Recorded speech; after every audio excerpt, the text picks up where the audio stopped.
Edit audio. She literally gave me a prescription to rest. Like, I had never heard that before in my life. Usually doctors are like, here's your medicine.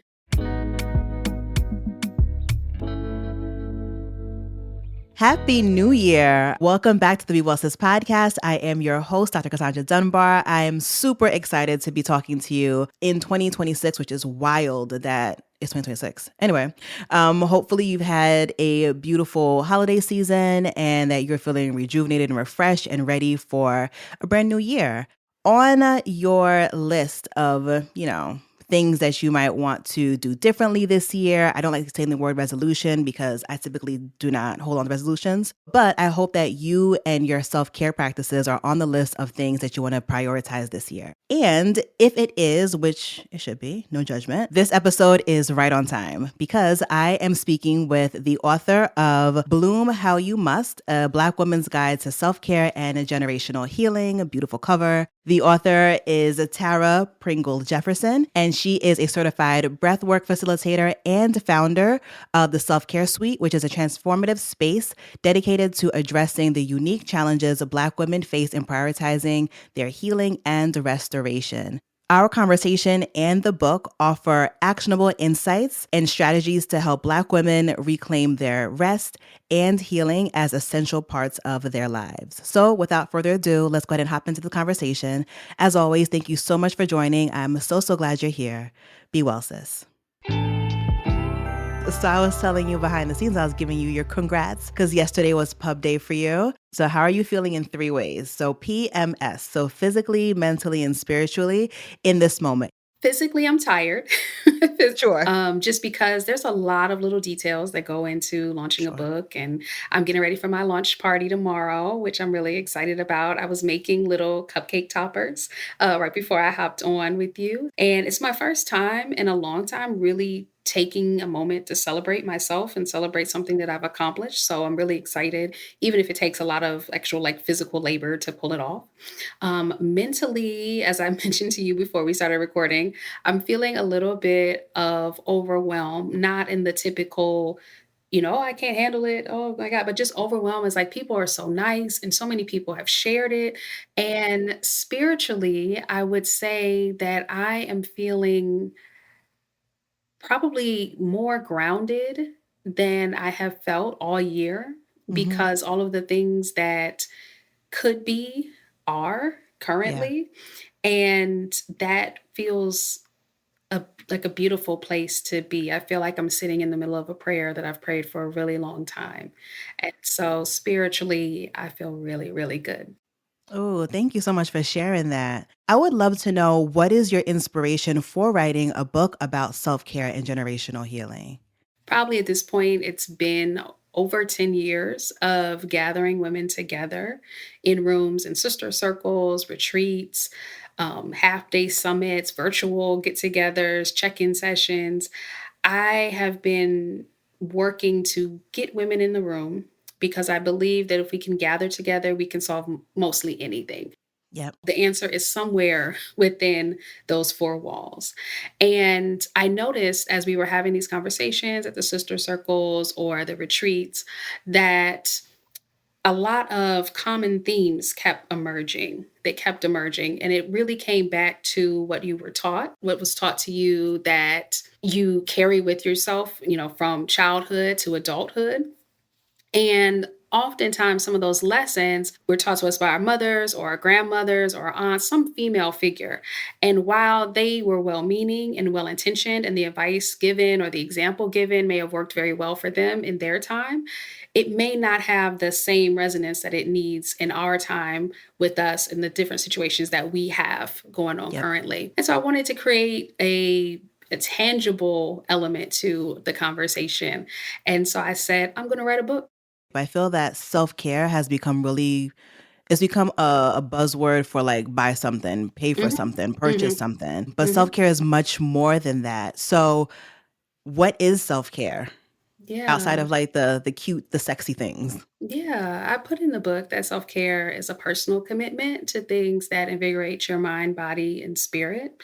And so self care does not necessarily have a cost to it. It does not mean that you have to have $20 to buy this, something, or it does not mean that you have to spend any money at all. And so I agree with you. I noticed because I've been talking about self care online since 2008. I've been blogging about self care and talking about it and doing self care challenges since I was pregnant with my son. He's a senior in high school now. So that Oh, just lets you nice. know, yeah, that Yeah. just lets you know how long I've been watching the movement online with self care. And I do agree that it has become, whether intentional or not, much more of a buzzword than an Mhm. actual idea that we can really truly embody, particularly as Black women.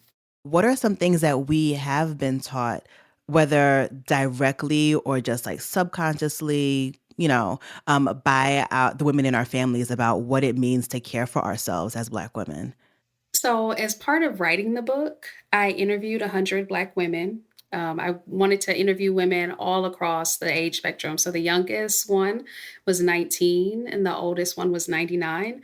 She was 99. Wow. She's going to be 101 in a couple weeks. Wow. The first thing that I asked them in their interviews was to tell me about your mom. Tell me about who raised you. Tell me about whatever that one female influential figure in your life was.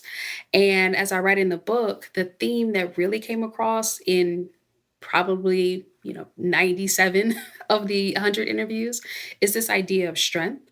Mhm. And this idea of, even if they weren't necessarily taught explicitly, this is how you're strong, this is how you handle situations, you just keep going. Even if that wasn't an explicit message, it was absorbed nevertheless. Yeah. So they Yep. watched their mothers work 2 and 3 jobs. I watched my mother work 3 jobs simultaneously to make sure that we didn't lose our house.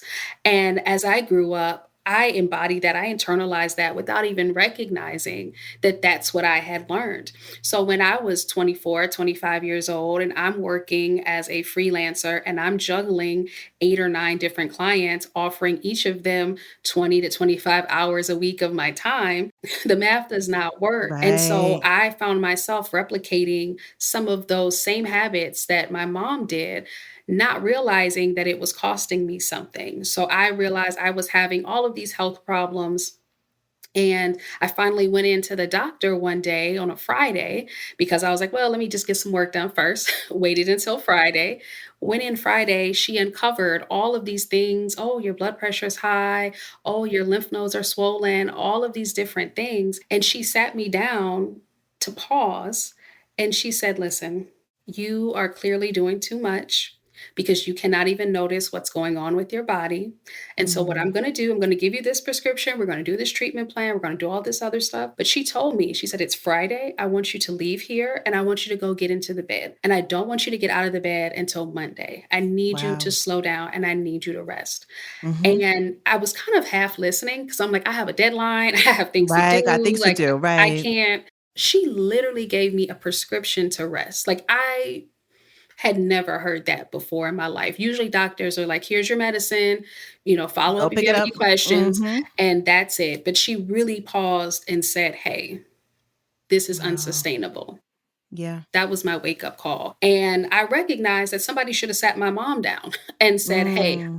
what can we do to alleviate some of this? How can we, change some things around so that you can have time to prioritize your health. And now she's in her mid 60s. And I know that some of the health issues and things that she has is related to that time. I tell this story in the book, is that it's that strength that Yes. we see and we absorb and we emulate it because, that's what we've seen, that's what we know. Mhm. And there often aren't people around us who will encourage us to step on the brake.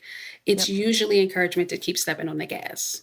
Yeah, for sure. Just thinking about how your doctor told you to go get in the bed for the whole weekend, I can imagine even outside of you having a deadline, you probably were thinking, well, that's what lazy people do. Sleeping during the day, sleeping past sunrise made you lazy. And I think that's really common for us, right? It is. It is. Yeah. It's definitely common.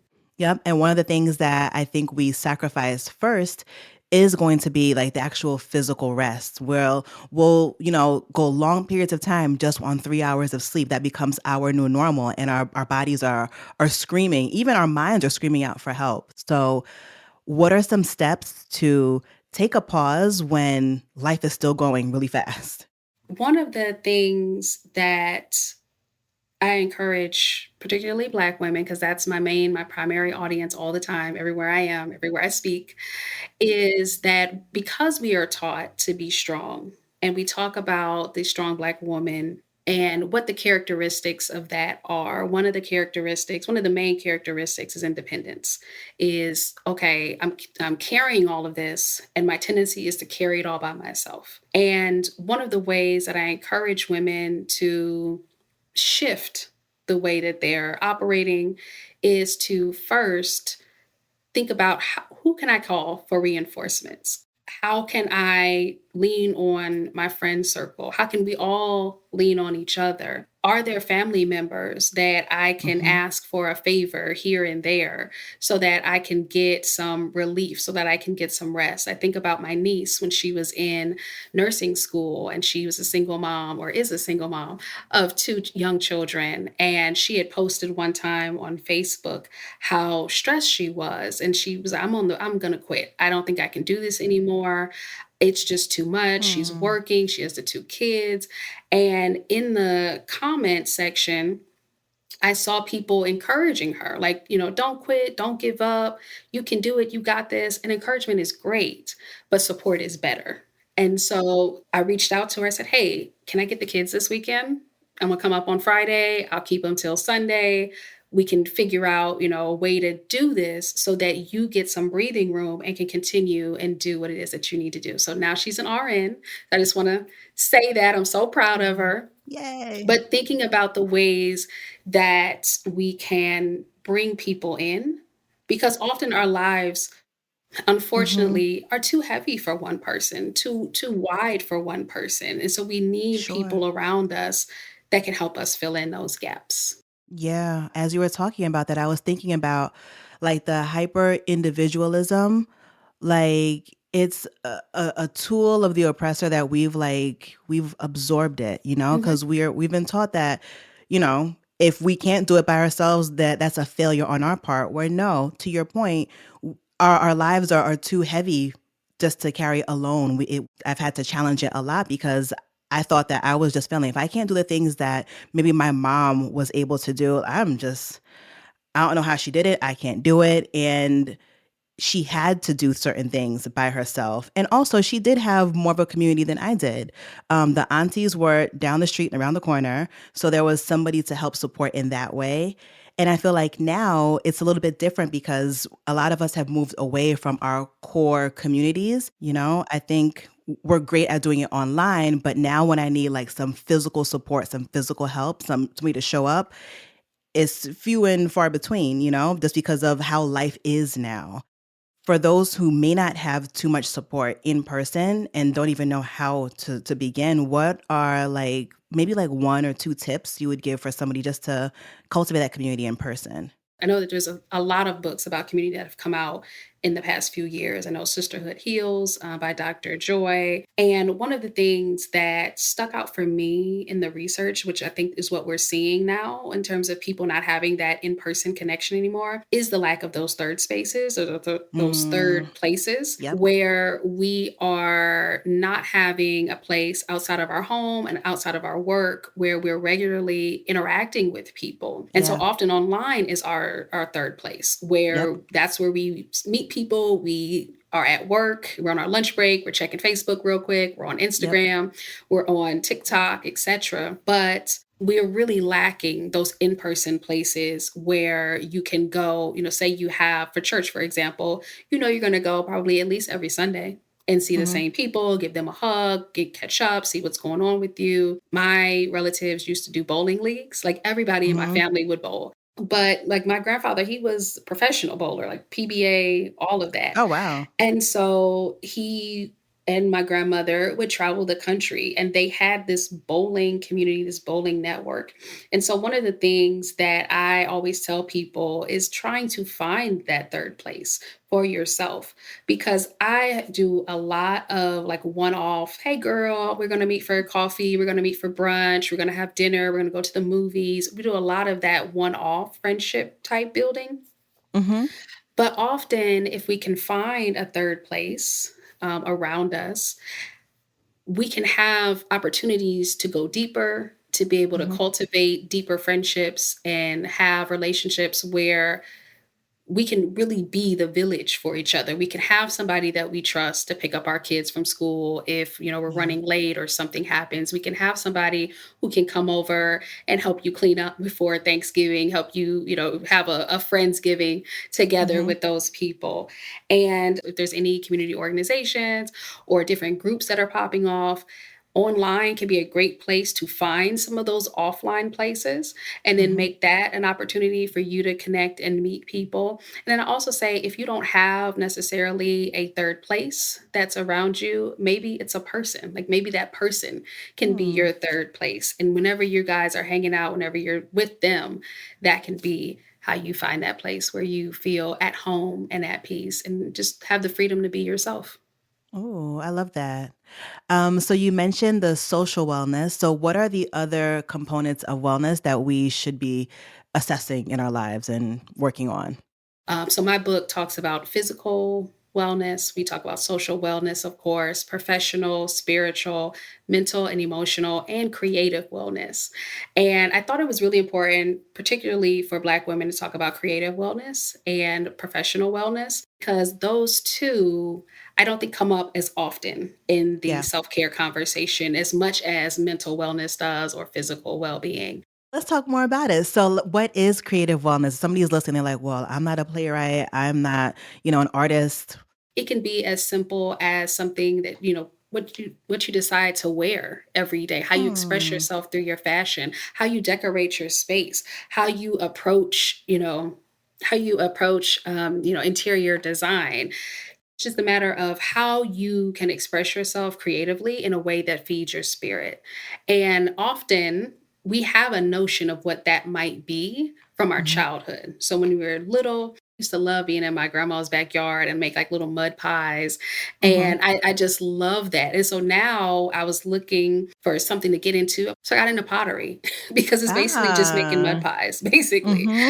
And so I love encouraging people to go back to childhood and think about what are those things that used to light you up? Did you used to love to dance? Did you used to love to color? Whatever that was, that thing was back in the day. If you just love to play with Play-Doh, maybe you do want to play around with some clay. Hmm. You don't have to be perfect. You can dabble. You can just see what it is that excites you and go for it. There's not a lot of spaces in our life that are purposefully set up for us to just experiment and Hmm. explore and have things have no consequence. It makes absolutely no difference what Yeah. happens Yeah. with my pottery. And so it's a place for me to be free, to express myself, to have fun, to have some sensory joy. Hmm. And it's really a place where I can just be me without worry and without stress. Yeah.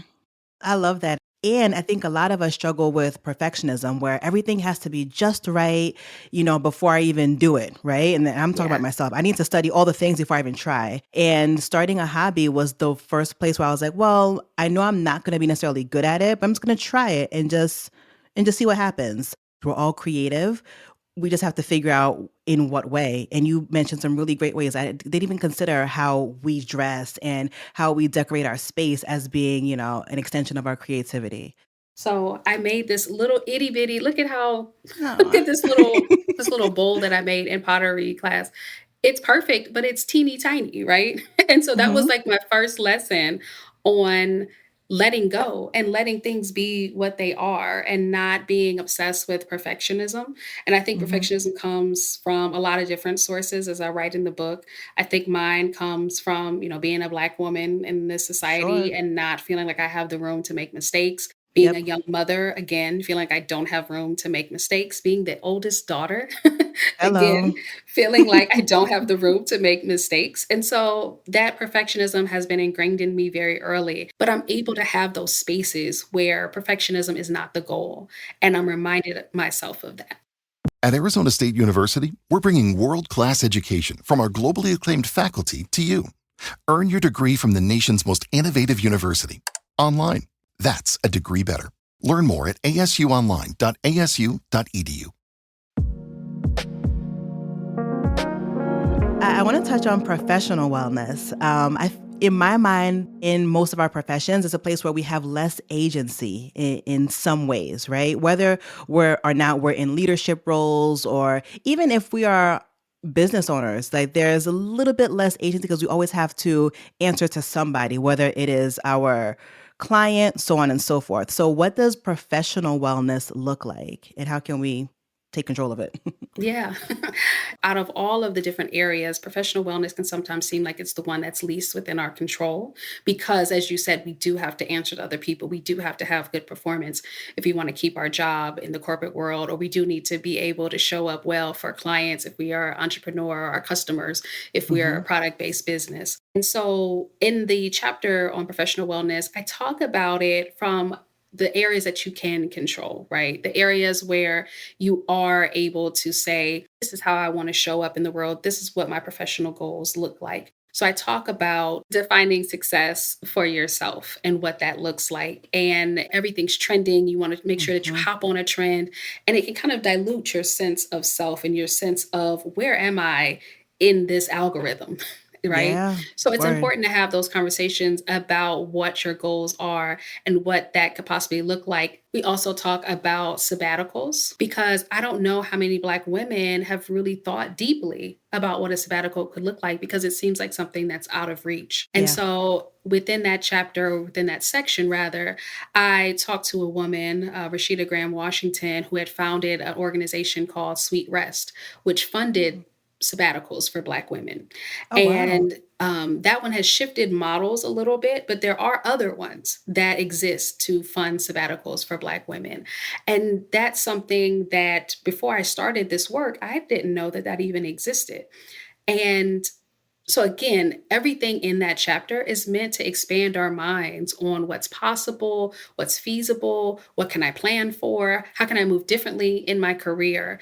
And I am really excited for people to read it and think about ways that they can prioritize themselves more in their professional journeys because we're often taught that we have to just kind of put our heads down and do the work and you bring home a Yep. paycheck and that's good enough and don't worry about how these people treat you. You could Yep. just put your head down and make it through because that's what our mothers did, that's what our grandmothers Mhm. did.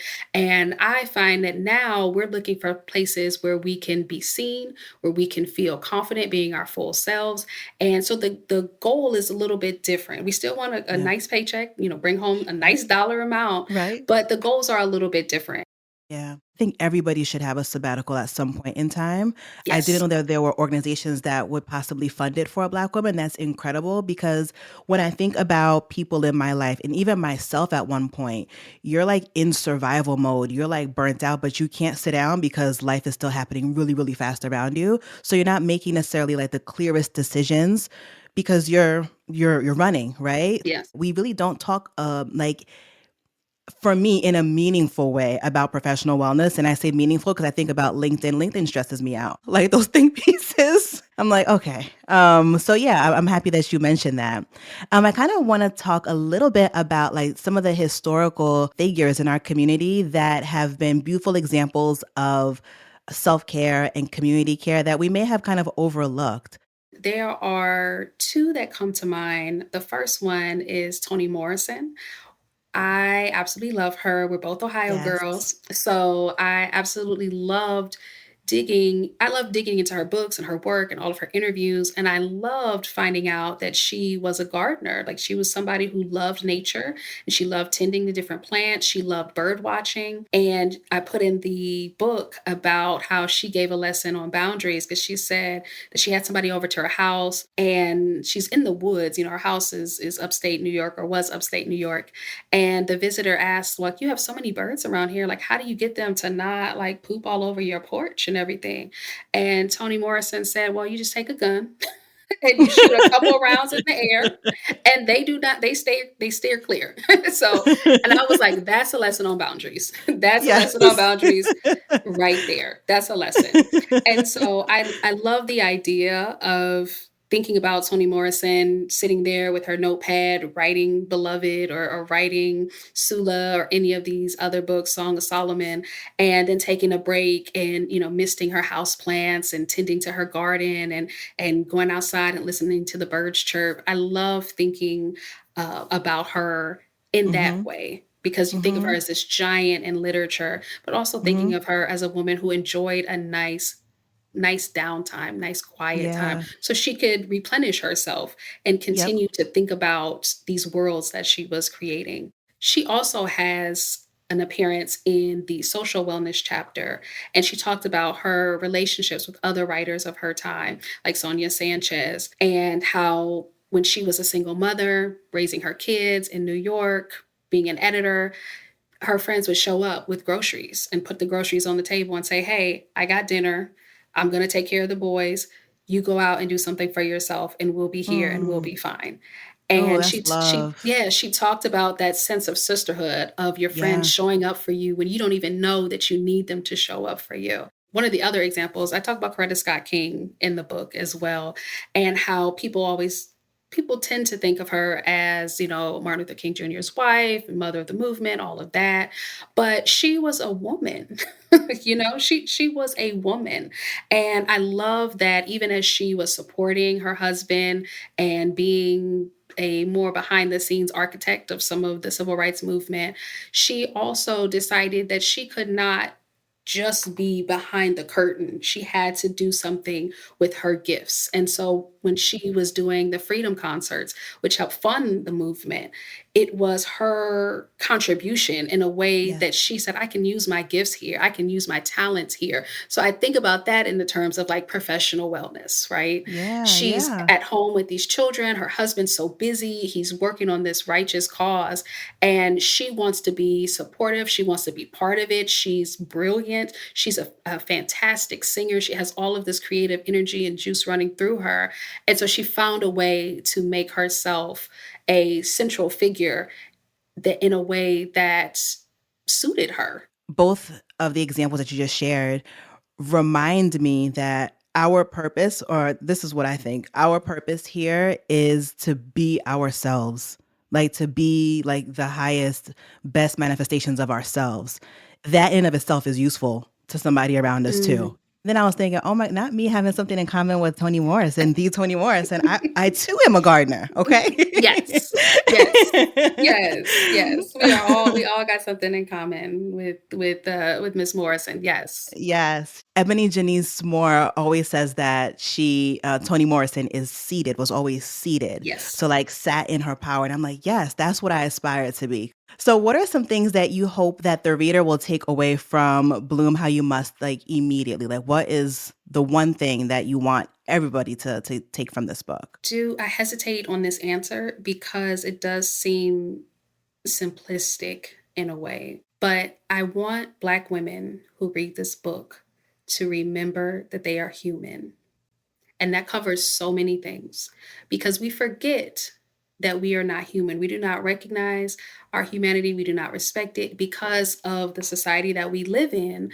Our Yeah. humanity is often up for debate in Yeah. ways Yeah. that it should not be. We need to remember that we're human because humans get tired. Humans do not run on these 24-hour-a-day batteries. We need sleep. We need rest. We cannot do all the things all the time for all the people because we are just one singular human person. And when we remember that and when we internalize it, it opens up a world of opportunity for us to really prioritize rest and healing because often we are under the assumption that we can handle it all and we can carry it all and we should be able to carry it all. And that is an erroneous assumption because we are human. Yeah. Over the past few years, I've been just really sitting with that romantic relationships are fine, but like my sisterhood is everything. And I think we all need that platonic community because it's one person can't be your end all be all. We need each other to see what we need even before we recognize it in ourselves. So is there a particular person that you spoke with or spent time with that, really stuck out to you? I just really appreciate all of these women, and some of them, especially some of the older gardeners, being able to sit with them and hear their stories. One in particular, Regina, she is in her mid 70s, and she talked to me about her mother. Who had 10 children, and how she was always taking care of everybody all the time, 100% of the time. And as Regina grew up, she realized, oh, I'm just like my mother. Like, I never rest. I never sleep. I never take time off from work. She retired and then unretired herself because she just needed to, be busy and keep working. It was too slow of a pace for her. She didn't like it. And she talked about how she recognized that and decided to add a mental health day, one day each month going forward. And she was inspired not only by her mother's example, but she was inspired by her daughter. And her daughter, it's like, Mom, you can't be doing all this all the time. Like she was heeding her daughter's wisdom and her daughter's information. And so I love that generational perspective of, a lot of people think that wisdom only flows from the top down, and often it does. That's how we think of it. But it also flows from, the younger generations on up as well. And I just wanted to make sure that I said that because I do want people to know that this is a intergenerational book where I think women in their 60s and 70s and 80s can get something from it, but also women in their 30s and 40s as well. Of course, I'm going to go ahead and link the book down below in the show notes. Click it, go buy it. Call your library. Tell your library to order it as well. That also is helpful for the community, helpful for Tara, because we want to make sure that Black women are getting more of these book deals. Really, really important. So where can we find you online? Yes, you can find me everywhere. You can look at my book and my upcoming book tour dates at TaraPringleJefferson.com. And then you can find me online at Where Women Bloom. That's on Instagram, that's on Facebook, that's on Threads. It's Where Women Bloom. And I am happy to chat with people, especially if they've read the book and they love the book. I'd love to hear what passages move them, what stories move them. Now that the book is out and people are able to purchase it or get it from their library, I am delighted to have more conversations about what it means to bloom and to be well. Yes. All right. Thank you so much. Thank you. Thank you for listening to this episode of Be Well Sis. If you'd like to get in touch with us, there's a link in the show notes. Be Well Sis is hosted by me, Dr. Cassandra Dunbar, and produced by Edit Audio. Don't forget to hit follow so you never miss an episode. Until next time, be well, sis.